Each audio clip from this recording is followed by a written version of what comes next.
In this video, I'm going to go over my passive income earnings for the month of December. Now, about a month ago, I rented out 5 VPSs, and I've got 5 mini PCs running on my home network.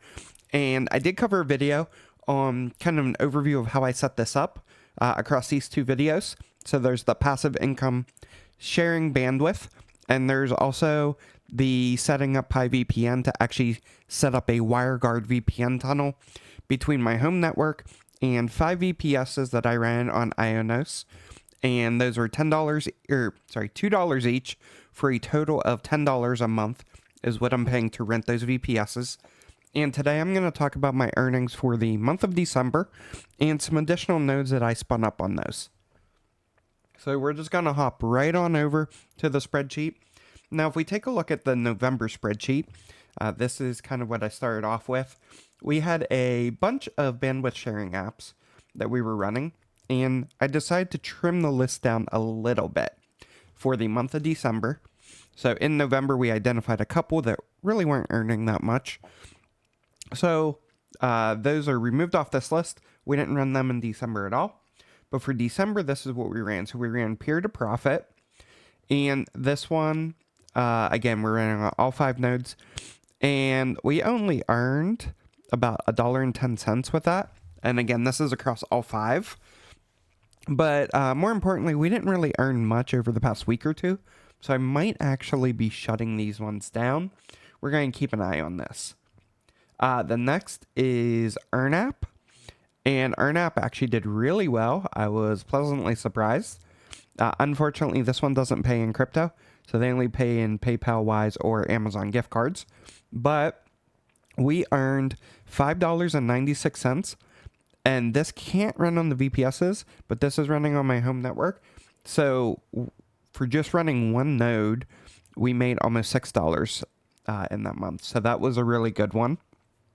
And if you're interested in signing up for any of these, there are affiliate links down in the description below. Some of these, if you take a look at the affiliate link, you might get like a little sign-up bonus. Some of them offer like $5 sign-up bonus.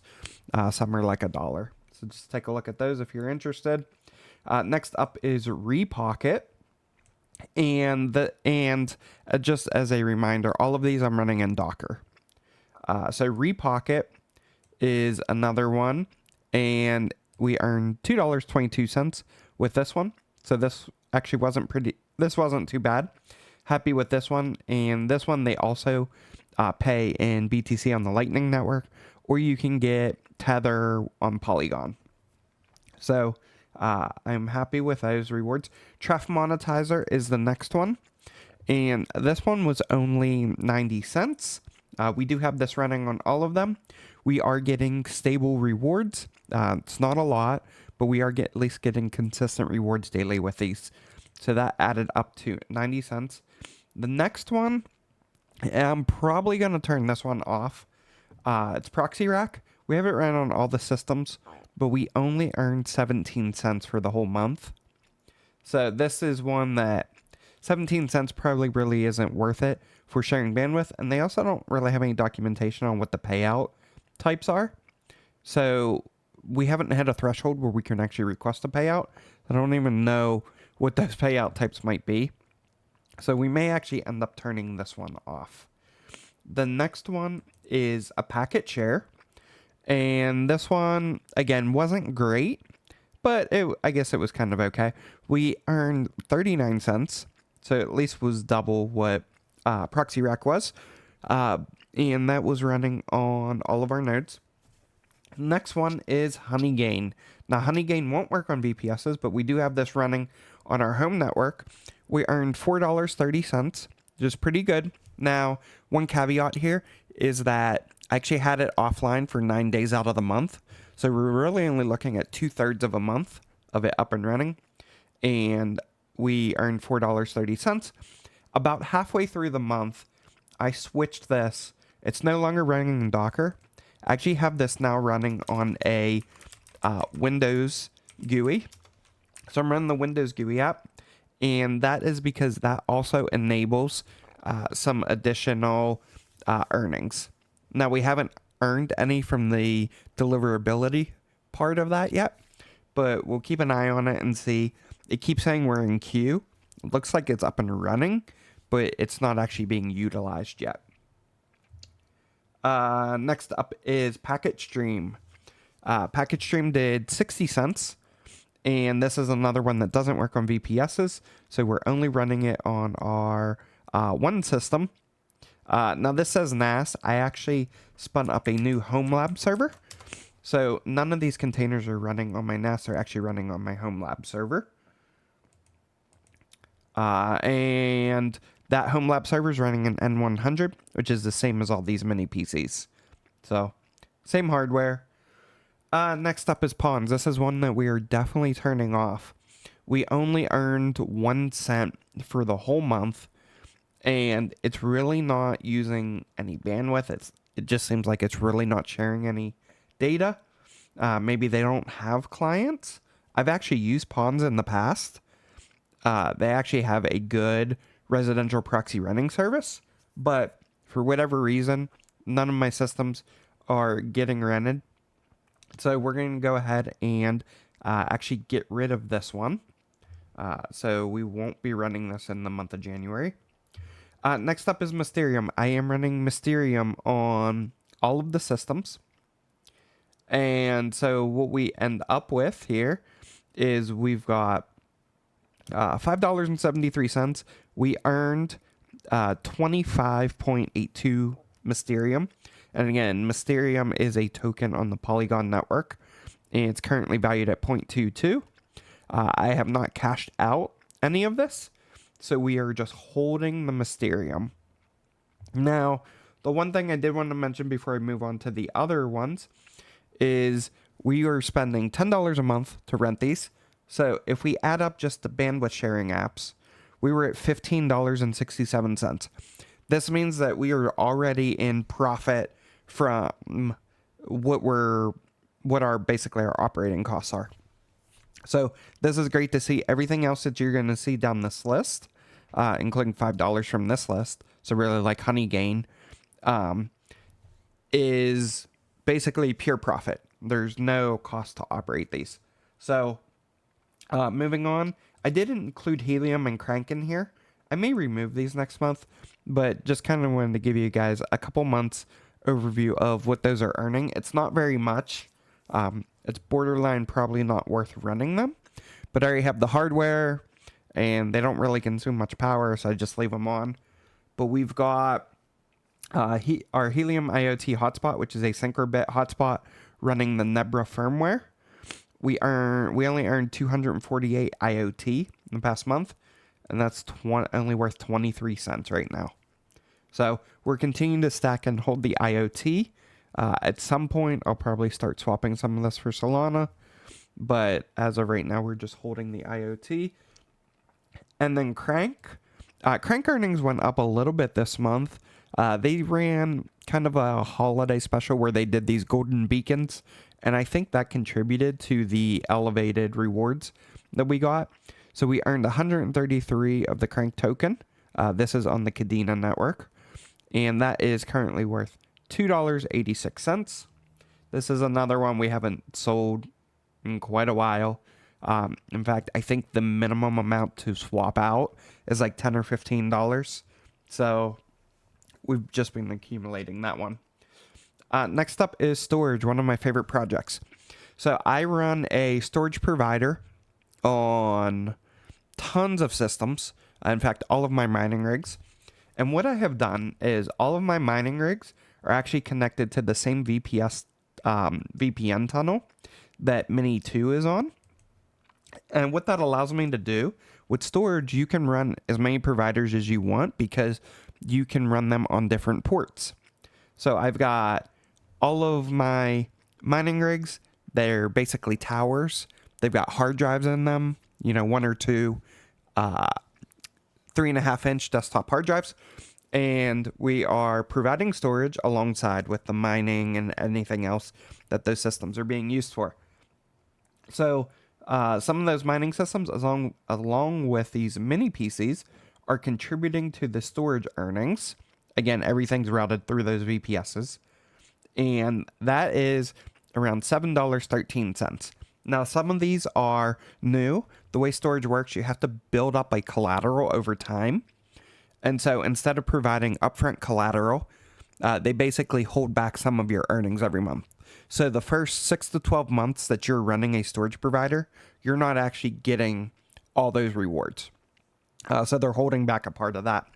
So after quite some time, after 6 months or so, these earnings will go up by quite a bit, because this is the realized earnings that I would be getting as part of that payout. This amount does not include the revenue, which they're holding back. Next up is Cornucopias. So this is a gaming node. Right now, I'm earning rewards on this. I don't actually have to run this node. I have a license, and they're still kind of working on the Docker software.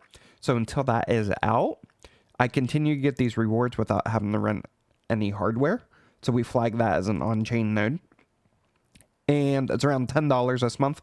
So 280 of the Copy tokens. And that's around 3.5 cents a token. So that gives us about $10. So even if we factor in like just this one, that would have paid for the VPS costs as well. So you can see we've done pretty well given the low cost of entry for everything with the exception of the 2 IoT hotspots that I showed you. There's really no cost of entry. Storage, you can start, if you have the hardware, you can start for free. There's no upfront collateral. There's nothing like that there. Now, Cornucopias, I did have to buy the license, which I bought like a year ago. So it was relatively cheap when I got it. Obviously, the 2 hotspots, there was a hardware purchase there.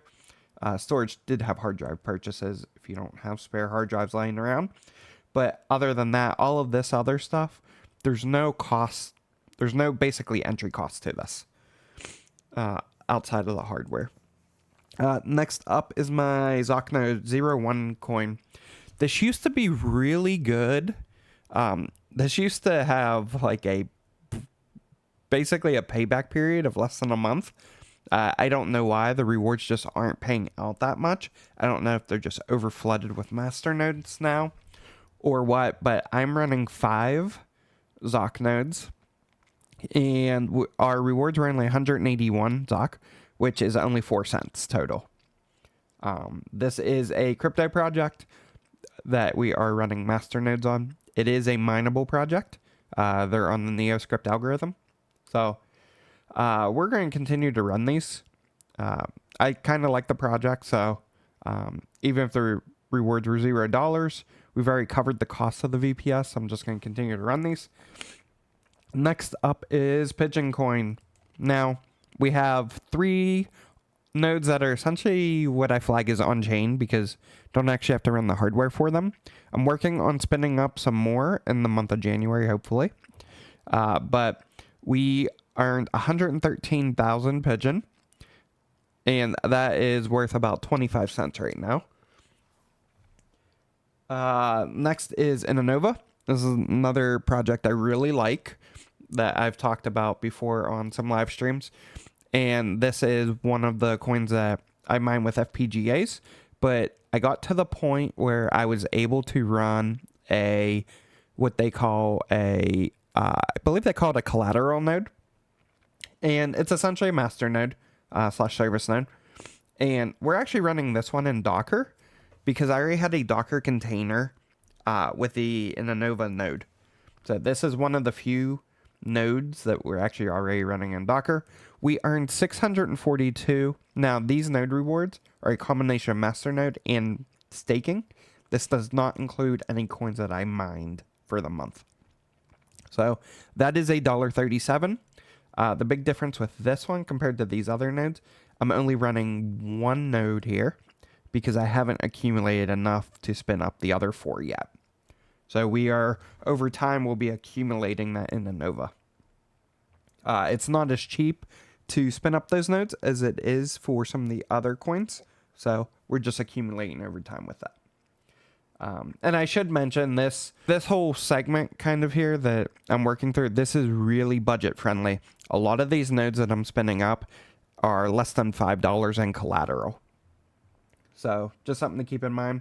Saga, I'm still kind of on the fence on this. I actually haven't spun up any nodes yet. We're just running staking on this.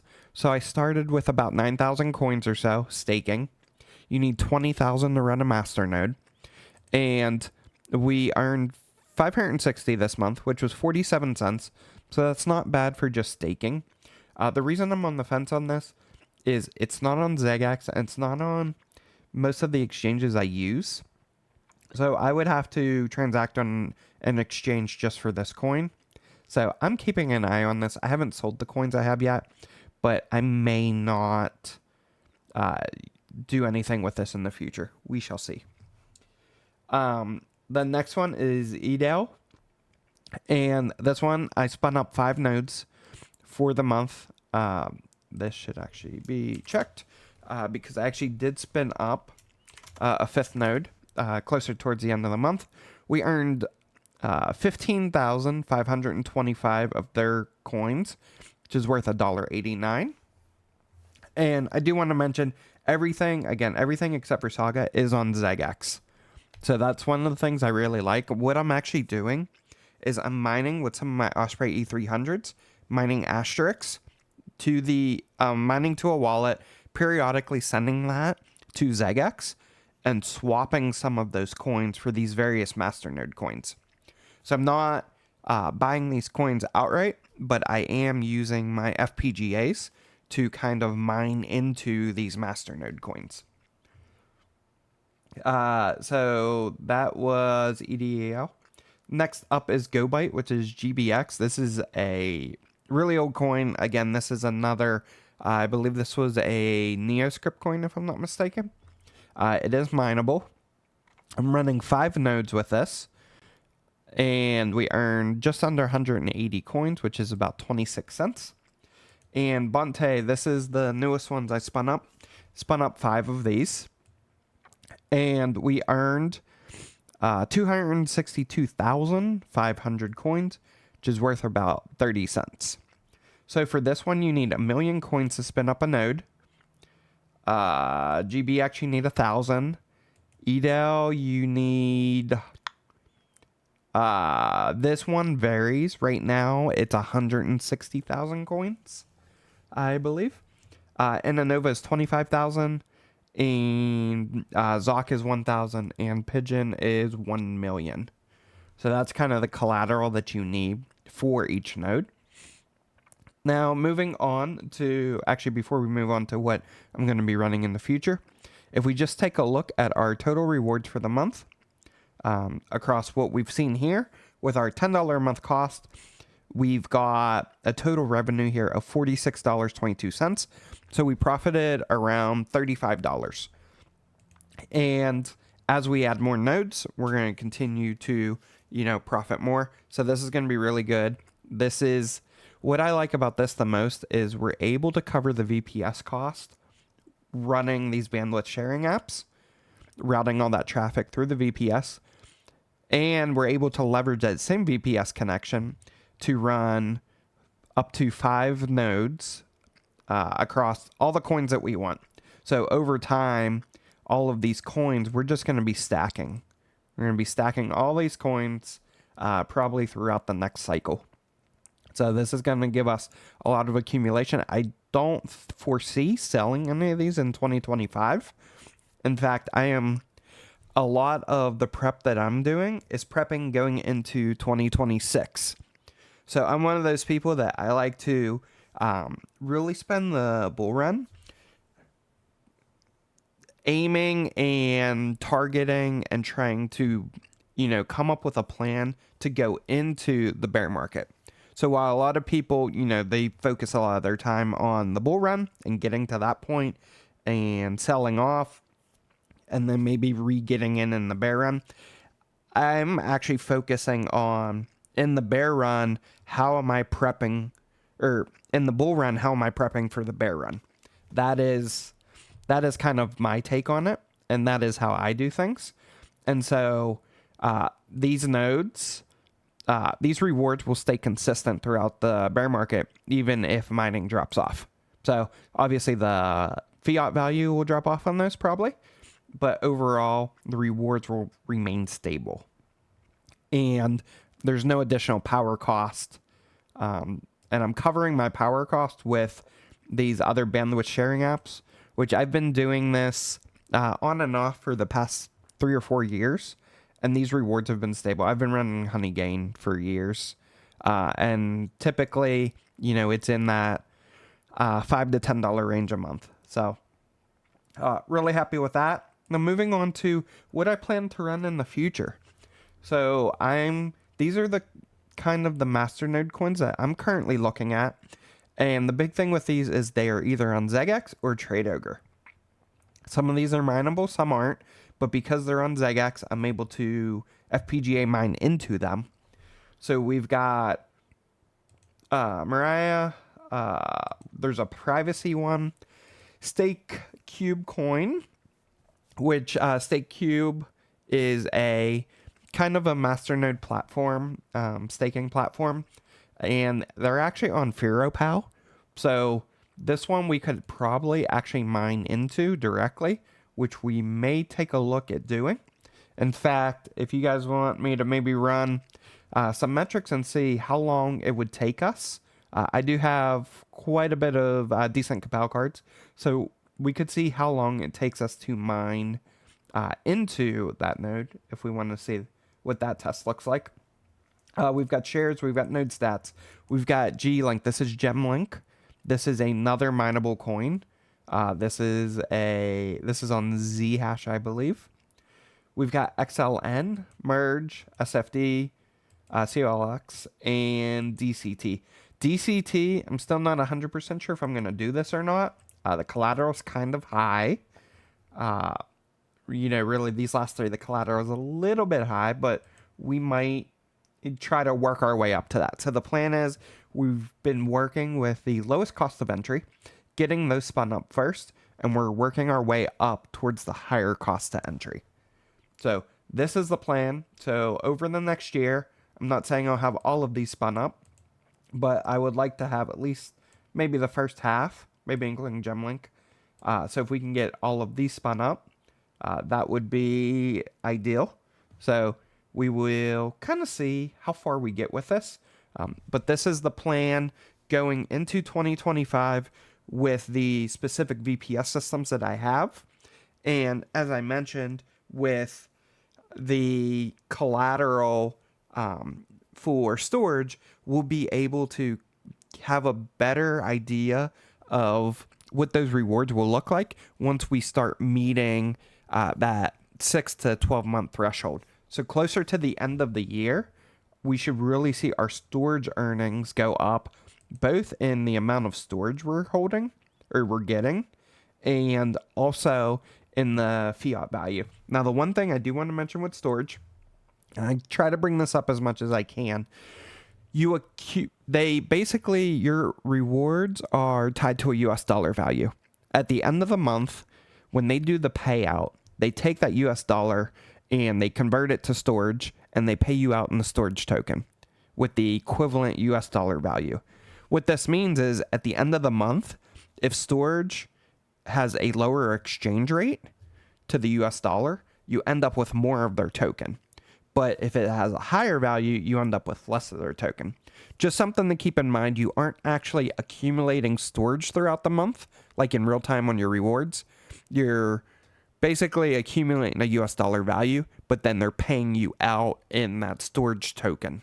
And that storage token is on the Ethereum network as a ERC20 token.